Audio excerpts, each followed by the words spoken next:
നീ എന്നോട് ക്ഷമിക്കണം. ഇത് ഞാൻ ശരിക്കും മാളുക്കുട്ടിക്ക് വേണ്ടിയാണ് പറയുന്നത്, അല്ലാതെ എനിക്ക് വേണ്ടി പറയുന്നതല്ല. ഞാൻ മണിക്കുട്ടീനെ കല്യാണം കഴിക്കാൻ തീരുമാനിച്ചു. എന്തായി പറയുന്നത്? എന്തിനാ ഇപ്പൊ ഇങ്ങനെ ഒരു തീരുമാനം? മുരളിയേട്ടാ പ്ലീസ്, ഇത് വേണ്ട, ഇങ്ങനെ ചിന്തിക്കരുത്. ശ്വേത, ഞാൻ സത്യമായിട്ട് നിന്നോട് പറയുകയാണ്, എനിക്ക് ഈ മണിക്കുട്ടിയെ കല്യാണം കഴിക്കണമെന്ന് എൻ്റെ സ്വപ്നത്തിൽ പോലും ഉണ്ടായിരുന്നില്ല. അതിവിടെ എല്ലാവർക്കും അറിയാവുന്ന കാര്യമാണെന്ന് നിനക്കും അറിയാം. പിന്നെ ഇപ്പൊ ഞാൻ മാളുക്കുട്ടീനെ ഓർത്തിട്ട് ചെയ്യുന്ന. മുരളിയേട്ടാ എന്തായി പറയുന്നത്? മാളുവിനെ കുറിച്ചും പൗർണമിയെ കുറിച്ചും മാത്രം ചിന്തിച്ചാ മതിയോ? എന്നെ പറ്റി ഒരു നിമിഷം പോലും ചിന്തിക്കാൻ തോന്നുന്നില്ലേ? എന്റെ ശ്വേത, നീ പറഞ്ഞാൽ മനസ്സിലാക്ക്.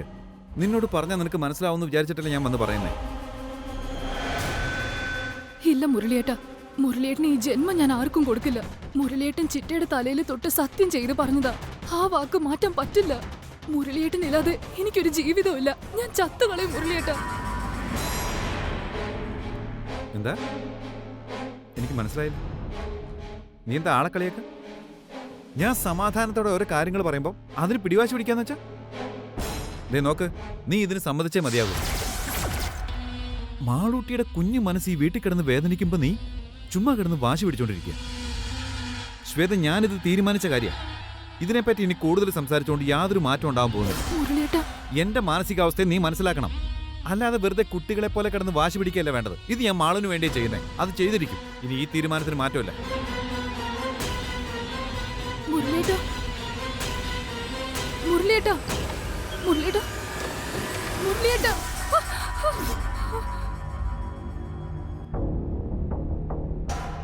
എല്ലാം വെറും ഒരു സ്വപ്നമായിരുന്നു. എന്റെ മനസ്സിൽ തോന്നിയ കാര്യങ്ങൾ അതേപോലൊരു സ്വപ്നം. മാളുവിനെ സമാധാനിപ്പിക്കാൻ വേണ്ടി മുരളിയേട്ടൻ പറഞ്ഞൊരു നുണയായിരുന്നു അതെന്ന് എനിക്കറിയാം. പക്ഷെ ആ നുണ തന്നെ വീണ്ടും വീണ്ടും പറയുമ്പോൾ അതൊരു സത്യമായി മാറാനുള്ള സാധ്യത കൂടുതലാ. അത് പാടില്ല. ഒരിക്കലും അത് അനുവദിച്ചുകൂടാ. മറ്റൊരു വഴിയുമില്ല. ഇതിനൊരു തീരുമാനം ഉണ്ടാക്കിയേ മതിയാവൂ, അല്ലാതെ ശരിയാവില്ല.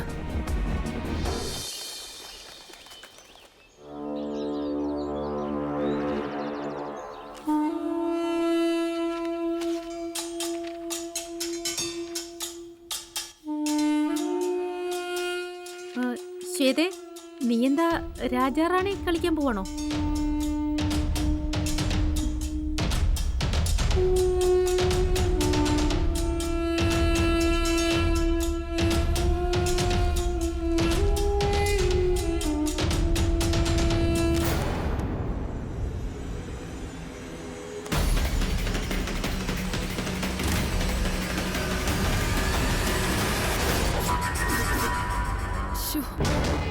എന്ത് പാടില്ലെന്ന് വിചാരിച്ചോ അത് തന്നെയാണല്ലോ നടക്കുന്നത്. എന്താ ചെയ്തത്? നീ എന്താ ചെയ്തതെന്ന് എനിക്ക് മനസ്സിലാവുന്നില്ല. അങ്ങനെ എന്താ നീ വിചാരിച്ചത്?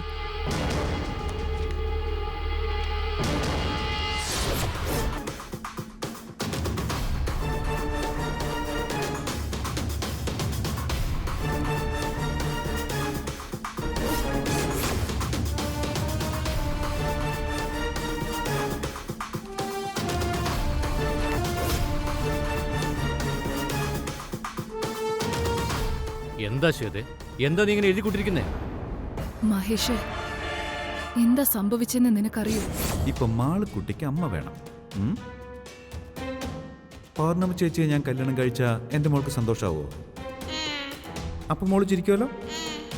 ശരി, എന്നാ ഞാൻ കല്യാണം കഴിക്കാട്ടോ.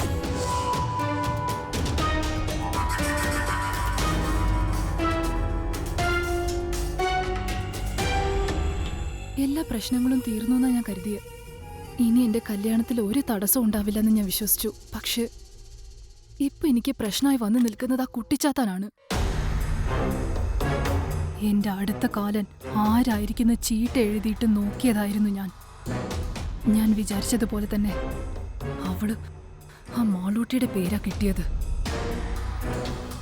അവളാണ് ഇപ്പൊ എന്റെ കാലൻ.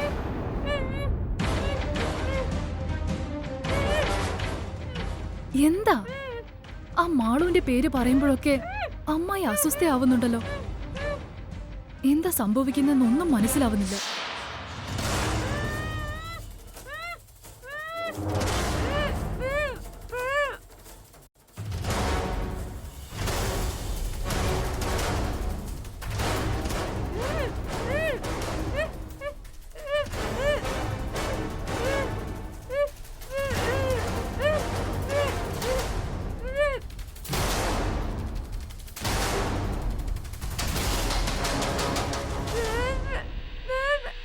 എന്താ ചിറ്റേ? എന്താ ചിറ്റേ?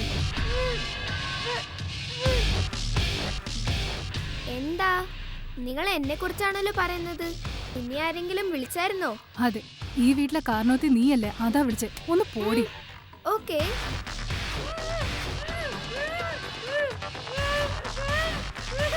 അമ്മായിക്ക് മാളുവിനെ കാണുമ്പോ എന്താ സംഭവിക്കുന്നെന്ന് മനസ്സിലാവുന്നില്ല. ഈ കുട്ടിച്ചാത്തൻ ഇങ്ങോട്ട് വരുമ്പോഴാണ് അമ്മായി അസ്വസ്ഥയാവുന്നതും നമ്മളോട് എന്തോ പറയാൻ ശ്രമിക്കുന്നതും. എന്തൊക്കെ ഇവിടെ സംഭവിക്കുന്നെന്ന് ചില നേരത്തെ എനിക്ക് മനസ്സിലാവുന്നേ ഇല്ല. ഏട്ടത്തി, അമ്മായിയുടെ പ്രശ്നം എന്താണെന്ന് നോക്കിയത്? ചിറ്റേ, ഒന്നുമില്ല. സമാധാനം എടുക്കുക, വിഷമിക്കാതെ സമാധാനപ്പെട്. എല്ലാം ശരിയാവും. ഓ, ഉള്ള പ്രശ്നമൊക്കെ പോരാത്തേനെ ഇപ്പൊ പുതിയൊരു പ്രശ്നം. കാര്യം എന്താണെന്ന് ഒട്ടും തുറന്ന് പറയുന്നുമില്ലല്ലോ. ഏട്ടത്തി, അമ്മായി അകത്ത് കൊണ്ടുപോ. ചിറ്റേ വാ, എഴുന്നേക്ക്.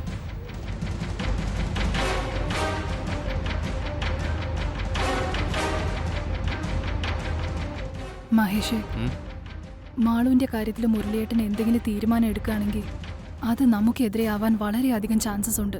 അതിനു മുൻപ് നമ്മൾ എന്തെങ്കിലും തീരുമാനം എടുത്തേ പറ്റൂ. കാര്യം ഞാൻ പറയാം. ഗോപികൃഷ്ണനോട് നമ്മുടെ വീട്ടിലേക്ക് വരാൻ പറയണം. അതിന് ഗോപികൃഷ്ണൻ എന്തിനാ?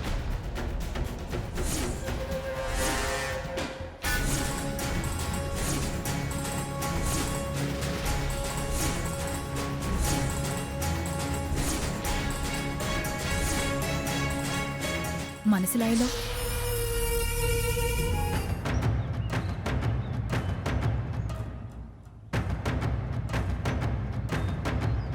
ദേ ഇങ്ങോട്ട് നോക്കൂ ശ്വേത, നീ എല്ലാ കാര്യങ്ങളും പറഞ്ഞു, അതെല്ലാം ഓക്കെ. ഞാൻ അങ്ങോട്ട് പോയി ചോദിക്കാനും തയ്യാറാണ്.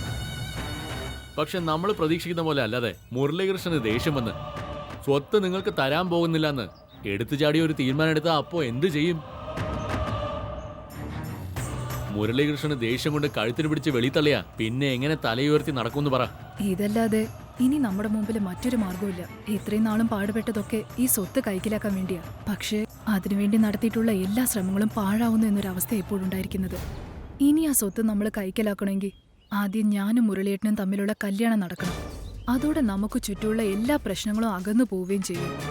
എങ്ങനെയെങ്കിലും ഈ കല്യാണം ഒന്ന് നടത്താൻ തീരുമാനിക്കുമ്പോൾ എന്തെങ്കിലും തടസ്സം ഉണ്ടാവും. ഇപ്പതേ ആ മാളുവാണ് തടസ്സം. പ്രായത്തിനൊത്ത സ്വഭാവമാണോ കുട്ടിയുടേത്? അവള് കാരണം എന്റെ മനസ്സിൽ വീണ്ടും പേടി തോന്നി തുടങ്ങിയിരിക്കുക. ഇനിയിപ്പോ നമ്മുടെ കഷ്ടപ്പാടുകളെല്ലാം വെറുതെ ആവൂ എന്ന അവസ്ഥയിലെത്തിയിരിക്കുക. നമ്മൾ വിചാരിച്ച പോലെ കാര്യങ്ങൾ നടക്കണമെങ്കിൽ ആദ്യം ഈ കുട്ടിയുടെ കാര്യത്തിൽ ഒരു തീരുമാനം എടുക്കണം. ഇത് നമ്മൾ ശ്രദ്ധിക്കാതെ വിടുകയാണെങ്കിൽ ഒരു പൈസ പോലും നമുക്ക് കിട്ടില്ല. സ്വത്തൊക്കെ വേറെ ആരെങ്കിലും കൈക്കലാക്കി കൊണ്ടുപോകും. വീണ്ടും സ്വത്ത് നമ്മുടെ കയ്യിലെത്തുന്ന സ്വപ്നം പോലും കാണണ്ട. അതുകൊണ്ട് എന്തെങ്കിലും ഒരു റിസ്ക് എടുത്തേ പറ്റൂ.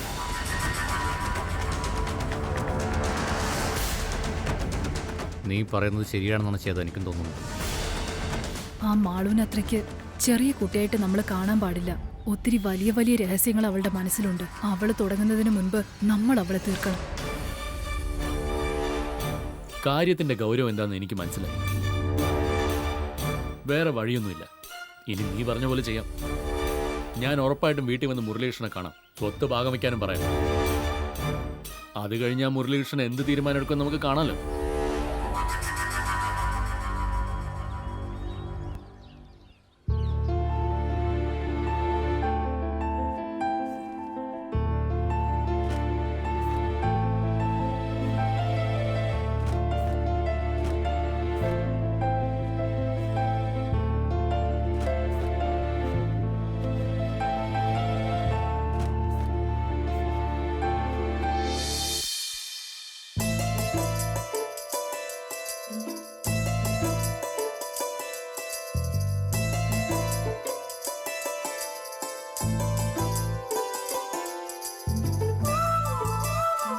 മുരളിയേട്ടാ, ഈ ഷർട്ട് ഏതാണെന്ന് ഓർമ്മയുണ്ടോ? ഈ ഷർട്ടും ഇട്ടുകൊണ്ടാണ് എന്നെ മുരളിയേട്ടൻ ഈ വീട്ടിലേക്ക് ആദ്യമായിട്ട് വിളിച്ചോണ്ട് വന്നത്. മുരളിയേട്ടൻ്റെ ഓർമ്മയ്ക്കായിട്ടാ ഞാനിത് സൂക്ഷിച്ചു വെച്ചിരിക്കുന്നത്. മുരളിയേട്ടനില്ലായിരുന്നെങ്കിൽ എന്നെ ഞാൻ ഈ വീട്ടിൽ നിന്ന് ഒഴിഞ്ഞു പോയേനെന്നറിയോ? അമ്മയും മുത്തശ്ശിയും എല്ലാവരും എന്നെ വിട്ടു പോയി കഴിഞ്ഞു. എന്നിട്ട് മുരളിയേട്ടൻ ഉണ്ടല്ലോ എന്ന് ഓർത്തിട്ടാ ഇത്രയും നാളും ഞാൻ ഈ വീട്ടിൽ ജീവിക്കുന്നത് മുരളിയേട്ടാ. കാരണം മുരളിയേട്ടൻ എന്നെ ഇങ്ങോട്ട് വിളിച്ചതും വരില്ലെന്ന് പറയാൻ എന്നെ കൊണ്ടായില്ല. നാട്ടിലേക്ക് പോകാൻ തീരുമാനിച്ചിരുന്നതാ. ആ തീരുമാനം ഞാൻ മാറ്റി. ജീവനോടെ ഉണ്ടായിരുന്നപ്പോൾ മുത്തശ്ശി ഒരു കാര്യം പറയായിരുന്നു. മുരളിയേട്ടൻ നിന്റേതാണെന്ന് നീ വിശ്വസിച്ചാൽ ഉറപ്പായിട്ടും മുരളിയേട്ടനെ എനിക്ക് കിട്ടുമെന്ന്. അതുകൊണ്ട് വിശ്വാസം കൈവെടിയരുതെന്ന് പറഞ്ഞു. മുത്തശ്ശി പറഞ്ഞത് ശരിയായിരുന്നു. പിന്നീടൊരിക്കൽ കലയും അതന്നെയാ പറഞ്ഞത്. കല അങ്ങനെ പറഞ്ഞപ്പോഴും എനിക്ക് പേടിയുണ്ടായിരുന്നു. മുരളിയേട്ടൻ്റെ അടുത്തേക്ക് വരാൻ പോലും ചിലപ്പോഴൊക്കെ ഞാൻ പേടിച്ചിട്ടുണ്ട്. എന്താണെന്നോ, എനിക്ക് മുരളിയേട്ടനെ ഇഷ്ടമാണെന്ന് മുരളിയേട്ടൻ എങ്ങാനും അറിഞ്ഞ് എന്നോട് മിണ്ടാതായാലോ, അത് ഓർക്കുമ്പോഴൊക്കെ എനിക്ക് പേടിയായിരുന്നു. അതുകൊണ്ട് മുരളിയേട്ടനെ കാണാതിരിക്കാനും ശ്രമിക്കും. എന്നിട്ട് നമ്മുടെ മാളൂട്ടിയില്ലേ, ആ കുഞ്ഞു വാവ എന്തൊക്കെയാ സംസാരിക്കുന്ന മുരളിയേട്ട. അവളുടെ മുത്തശ്ശി പറഞ്ഞതാണെന്നും പറഞ്ഞ് കല പറഞ്ഞ പോലെ തന്നെ അവള് ഓരോന്ന് പറയാൻ തുടങ്ങിയിരിക്കുക. വിശ്വസിച്ചാലും നടക്കും അത്രേ. നീ ധൈര്യമായിട്ടിരിക്കും പൗർണമി എന്നൊക്കെയാ അവൾ എന്നെ എപ്പോഴും പറഞ്ഞ് സമാധാനിപ്പിക്കുക. അങ്ങനെ അവള് പറയുന്നത് ഞാനും വിശ്വസിച്ചു. മുരളിയേട്ടനെ കല്യാണം കഴിക്കാൻ കൊതി തോന്നാം. അത് തെറ്റാണോ മുരളിയേട്ട? എന്നെ കല്യാണം കഴിക്കോ?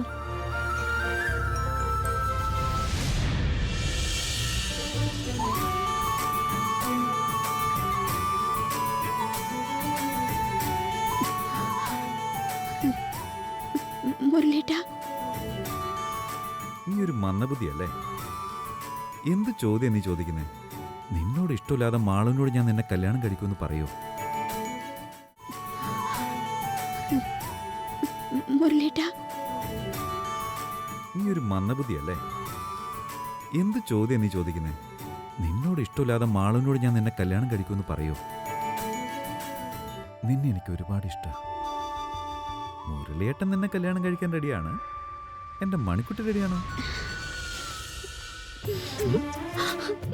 പറയടി.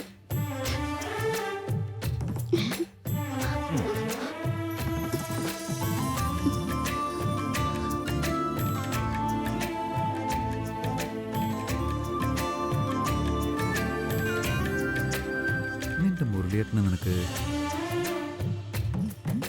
കല്യാണം കഴിക്കണം. ഒന്ന് പോ മുരളിയേട്ട, എനിക്ക് നാണം വരുന്നുണ്ട്. ഏയ്,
എന്താ ചിറ്റേ? ചിറ്റ എന്തോ വലിയ സ്വപ്നം കാണുവാണല്ലോ.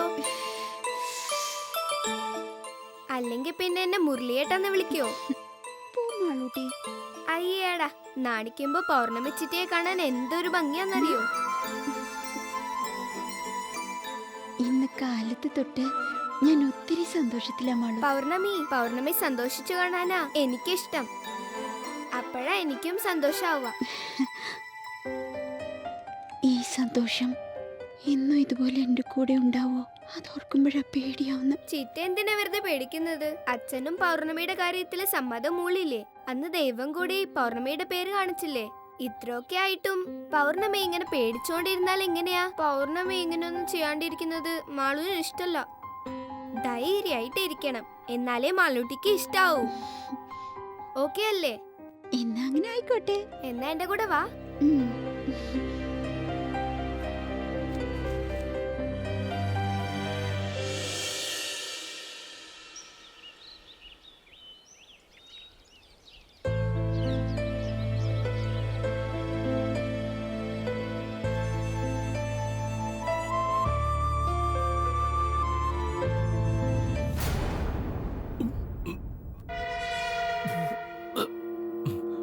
മുരളീകൃഷ്ണ, നിന്റെ ചെറിയ ചിറ്റയ്ക്ക് ഇങ്ങനെയൊക്കെ ചെയ്തു കൊടുത്താ നിന്റെ വലിയ ചിറ്റയോട് ചെയ്ത ദ്രോഹമൊക്കെ അങ്ങ് മാഞ്ഞു പോവോ? ദാ, നീ കുടിച്ചിട്ട് വന്ന് പിച്ചും പേയും പറയാ. ഞാൻ പിച്ചുമെന്ന് പറഞ്ഞാലേ, ഇത് സത്യമാ സത്യം. നിന്റെ പേര് ദ്രോഹി തന്നെയല്ലേ? നീ ചെയ്തത് ദ്രോഹം തന്നെയാടാ. എന്താ മുരളീകൃഷ്ണ നീ നോക്കുന്നത്? കുറച്ചാൾ മുമ്പ് നീ എന്താ പറഞ്ഞ്? മഹേഷിന്റെയും കലയുടെ കല്യാണം കഴിയട്ടെ, അത് കഴിഞ്ഞ ഉടനെ സ്വത്തിന്റെ ഒരു ഭാഗം എഴുതിത്തരാന്ന് നീ വാക്ക് തന്നതല്ലേ?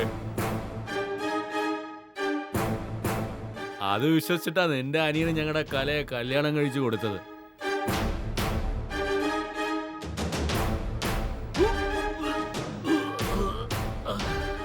പക്ഷെ ഇതുവരെയായിട്ട് നീ ആ സ്വത്ത് എഴുതി തന്നോ? കല ഇപ്പോഴാണെങ്കിൽ എന്താ ഏതാന്നറിയാതെ അബോധാവസ്ഥയിൽ കിടക്കുക. അവക്ക് ഇനി ബോധം വരുമെന്ന് അറിയില്ല. അത് നിനക്ക് വലിയൊരു നേട്ടായി പോയല്ലേ.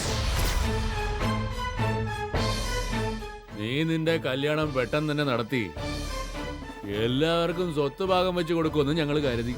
പക്ഷെ നീ നിന്റെ ചിറ്റ നീലാംബിരെ മലയുടെ മുകളിൽ കൊണ്ടുപോയി തള്ളിയിട്ട് കൊന്നിലിടാ മഹാഭാവി.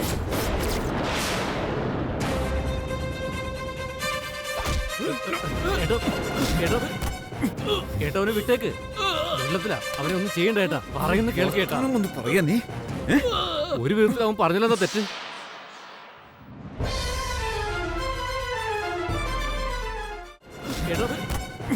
കേട്ടവനെ വിട്ടേക്ക്. വെള്ളത്തിലാ, അവനെ ഒന്നും ചെയ്യണ്ട ഏട്ടാ. പറയുന്ന കേൾക്കേട്ടാ. ഒന്ന് പറയാ നീ. ഒരു വിധത്തിൽ അവൻ പറഞ്ഞില്ലെന്നാ തെറ്റ്.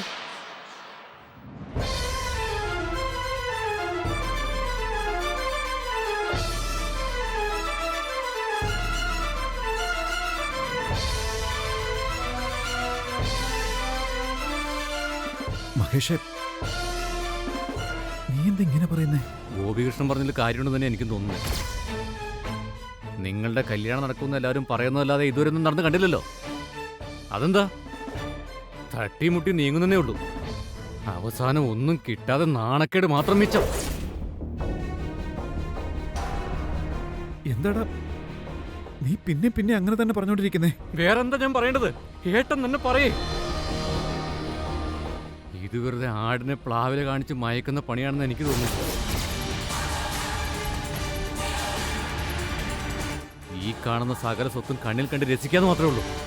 മുഴുവനോട് എല്ലാം അങ്ങ് കൈയടക്കാനായിട്ട് ഏട്ടൻ പ്ലാൻ ചെയ്തിരിക്കല്ലേ. അമ്മയാണെങ്കിൽ ഞങ്ങളെ അനാഥരാക്കിട്ട് പോവുകയും ചെയ്തു. ഒരു കാര്യം പറഞ്ഞേക്കാം, ഇനി ഏട്ടന്റെ അടിമയായിട്ടൊരു ജോലിക്കാരനെ പോലെ വീട്ടിൽ കഴിയാൻ എനിക്ക് പറ്റില്ല. ഞാനിവിടുന്ന് പോവാ. എനിക്ക് മതിയായി.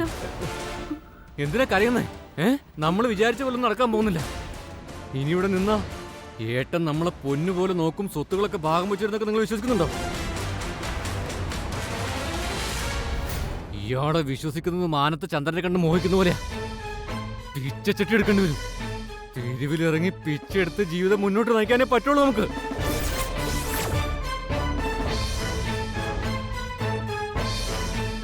എല്ലാവരോടും പറയാ, നാണം കെട്ട് നിങ്ങൾ വേണമെങ്കിൽ ഈ വീട്ടിൽ താമസിച്ചോ.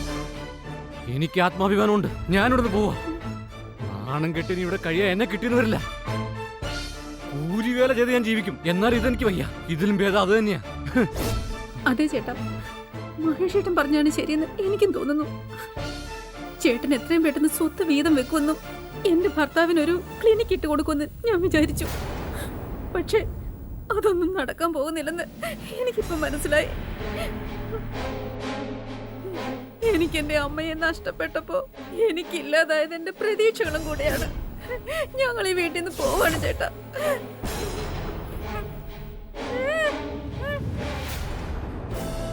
പുഷ്പലത, നീ എന്നോട് ഇങ്ങനെ പറയല്ലേ? നിന്റെ ഏട്ടനെ നീ ഇങ്ങനെ താഴ്ത്തി കെട്ടുണ്ടായിരുന്നു.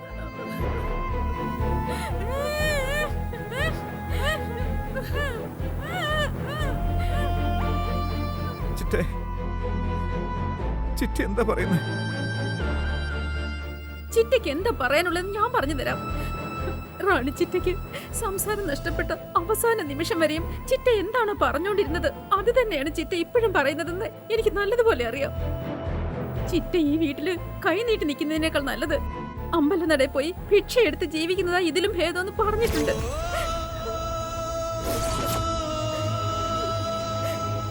എനിക്കും ഇപ്പോ അത് തന്നെയാണ് സത്യമെന്ന് മനസ്സിലായി. ചിറ്റ വെറും പാവ. ഇപ്പൊ ചിറ്റയ്ക്ക് ഈ വീട് വിട്ട് പുറത്ത് പോകാൻ വയ്യാത്ത അവസ്ഥയായി. പക്ഷെ ഞങ്ങൾക്ക് ഇവിടുന്ന് പോകാൻ പറ്റില്ല. ചിറ്റെ, ഞങ്ങളോട് ക്ഷമിക്കണം. ഒരു നിമിഷം നിൽക്കേ.